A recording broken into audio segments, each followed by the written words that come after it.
Shalom Pak Bambang, saya mau izin bertanya, sejak kapan Natal ditetapkan? Mohon pencerahannya. Dan orang-orang sesat min itu sesat im, orang-orang sesat jamak yang lain kiranya namanya terhapus dari kitab kehidupan, tidak bersama dengan orang-orang yang benar, mereka cepat binasa dan seterusnya. Itu dikeluarkan di sebuah tempat yang namanya Yapne atau Yamnia, tempat di mana Yerusalem dihancurkan, kekristenan Yahudi boleh melakukan penerusan agamanya atas restu Jenderal Titus di kota Yapne atau Yamnia. Di kota Yapne yang dendam terhadap kekristenan itulah maka mereka menyeleksi Septuaginta, di mana kata Parthenos di dalam kitab Yesaya pasal 7 ayat 14 dianggap menguntungkan orang Kristen. Karena kata ha'almah itu bisa berarti perempuan muda, bisa berarti perawan, bisa berarti gadis yang belum menikah. Tapi kalau Parthenos sudah pasti perawan, itulah Septuaginta yang dipakai orang-orang Kristen yang berbahasa Yunani, di mana dalam kitab itu ada Yesus bin Sirak, ada Makabe. Jadi artinya jangan lagi ada tuduhan Kristen Katolik nambah-nambahi Alkitab, terus Katolik Kristen Protestan mengurang-urangi Alkitab, karena tergantung mana kanon yang diikuti. Lembaga Alkitab sejak awal kita berbahagia dan mendukung. Lembaga kita melayani semua gereja. Bagi yang Katolik diterbitkan Alkitab dan Deuterokanonika, bagi yang Protestan Alkitab saja kanon Ibrani. Tapi timnya dari dua belah pihak, mau tidak mau sekarang banyak orang Protestan yang sering pergi ke Yerusalem. Karena itu mereka selalu bertanya, kenapa ada kaki Dian bercabang 9? Apa bedanya dengan kaki Dian bercabang 7? Jawabannya peristiwa Makabe tadi. Nah, terus yang paling heboh, Yesus lahir pada saat peristiwa Hanukah itu. Nah, orang kemudian mengirimkan kepada saya beberapa berita, ya biar aja lah itu perbedaan pendapat. Tapi yang jelas kalau saya katakan ini pertanggungjawaban sumbernya. Ini ditulis tahun 189. Kalau orang membaca literatur itu jangan hanya membaca Google lalu dicari menurut ini Clement dari Alexandria Yesus lahir tidak bulan Desember. Clement itu siapa? Jabatannya apa pada saat itu? Ya toh? Terus patriarknya siapa? Itu ada hubungan. Beda pendapat di antara para teolog begitu gereja sudah memutuskan, ya pada dokumen bukan pada pendapat orang per orang. Karena tradisi di gereja Protestan, setiap orang bisa bikin sinode asalkan duitnya cukup. Maka liberalisasi pemikiran itu yang dibawa untuk memahami gereja mula-mula. Ini ditulis tahun 189. Kenapa?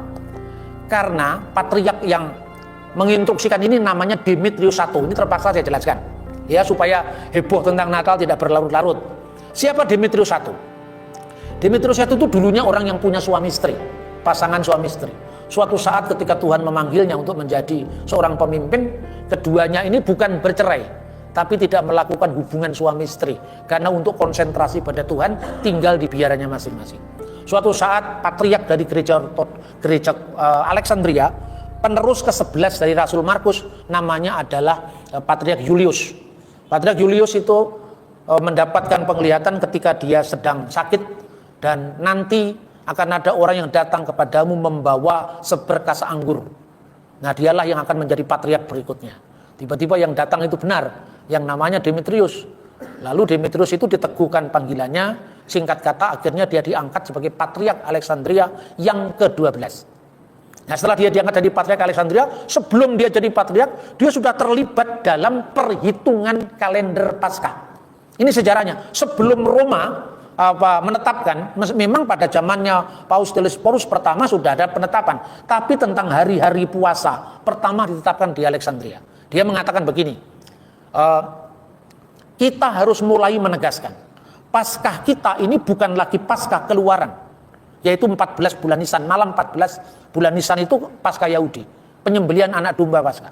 Tapi anak domba Paskah kita adalah Yesus Kristus. Karena itu kita harus merayakan Paskah kita hari Minggu, terlepas itu bulan purnama atau tidak. Itu yang pertama menegaskan itu adalah Demetrius.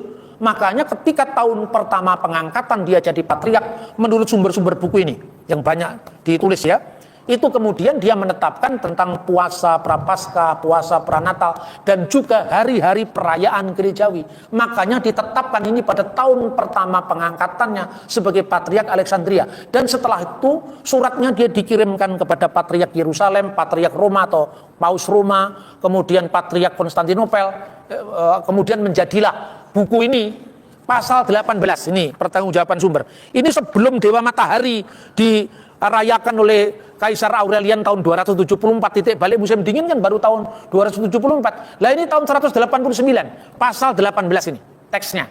Saya bacakan begini. Ya ikhwatana takhfutu fi ayyamil ayati allati hiya itmilat arab wa kamaluhu fi kamsati wa isrin min syahri tasi'il lati lil ibraniyin allati huwa at-tasi'u wal isrun min syahri rabbi'il lati lil masriyin. Jadi wahai saudara-saudara, tetapkanlah dalam perayaan-perayaan kita kelahiran Kristus, tepatnya tanggal 25 bulan Kislev, bulan ke-9 Ibrani, atau bertepatan dengan tanggal 29 bulan Mesir keempat. Jadi gereja itu punya banyak kalender. Kalender Anu Martiri dipakai gereja Alexandria. Gereja Yerusalem memakai kalender Yahudi. Makanya ditetapkannya persis tanggal 25 bulan Kislev. Itu hari raya penabisan bait suci. Jadi artinya gini, jangan tafsir dulu baru dicari dokumennya, tapi dokumennya begini, tafsirnya seperti apa. Dan bukan hanya satu orang ini loh yang ngomong. Itu Pak Heni kirimkan kepada saya fotokopian buku yang saya minta tolong. Itu tahun lalu, 2 tahun lalu segini. Oh bukan 2 tahun lalu, 10 tahun lalu mungkin ya, bahasa Yunani dan bahasa Latin ya. Tentang penetapan kalender gerejawi, termasuk Koptik, termasuk Yunani, termasuk Latin, lengkap di situ. Seorang penerus dari bapak-bapak rasuli namanya Hippolytus. Hippolytus muridnya Irenaeus, Irenaeus muridnya Polikarpus, Polikarpus muridnya Yohanes mengatakan kapan Yesus dilahirkan? Egeneto pro octo kalandon Januarion, 8 hari sebelum Januari, 25 Desember. Itu clear. Yang namanya kronogram Anno 354 itu tidak ada kata sol infiksi sampai hari ini. Tapi ingat ya, jangan karena apa istilahnya itu sebuah asumsi yang mengatakan Natal kalender matahari itu diambil dari perayaan Dewa Matahari Sol Invictus. Kan gitu kan? Lah pertanyaannya, asumsi itu dasarnya mana? Tunjukkan dulu dokumennya. Faktanya tidak sepotong pun dokumen yang mengatakan bahwa Dewa Matahari lahir tanggal 25 Desember. Tidak ada satupun dokumen. Bahkan dalam dokumen yang diklaim sebagai berasal dari kalender Roma, itu juga tidak mengungkapkan sama sekali data itu. Ya, dengan demikian jelas sekali bahwa apa yang saya sampaikan ini saya cuma ingin mengatakan hormat kepada para leluhur itu penting. Kalau orang Yahudi kan leluhur leluhur fisik. Abraham, Ishak, Yakub, dan kamu keturunan dari siapa? Kalau leluhurmu orang Jawa, Suromenggolo, atau Seco, atau siapa itu Paulus Tosar, itu leluhurmu kan? Tidak ada hubungannya dengan Sema Israel itu. Dia menerima pun dari orang bule kan? Jadi kita tidak punya kesinambungan langsung dengan orang Yahudi. Karena kalau orang Yahudi melacak dari sumber, dari fisik, ya, biologis, kita sumbernya dari sumber iman. Oke Pak Bambang, penjelasan Anda sangat mencerahkan dan menguatkan iman kami. Terima kasih, Tuhan Yesus memberkati.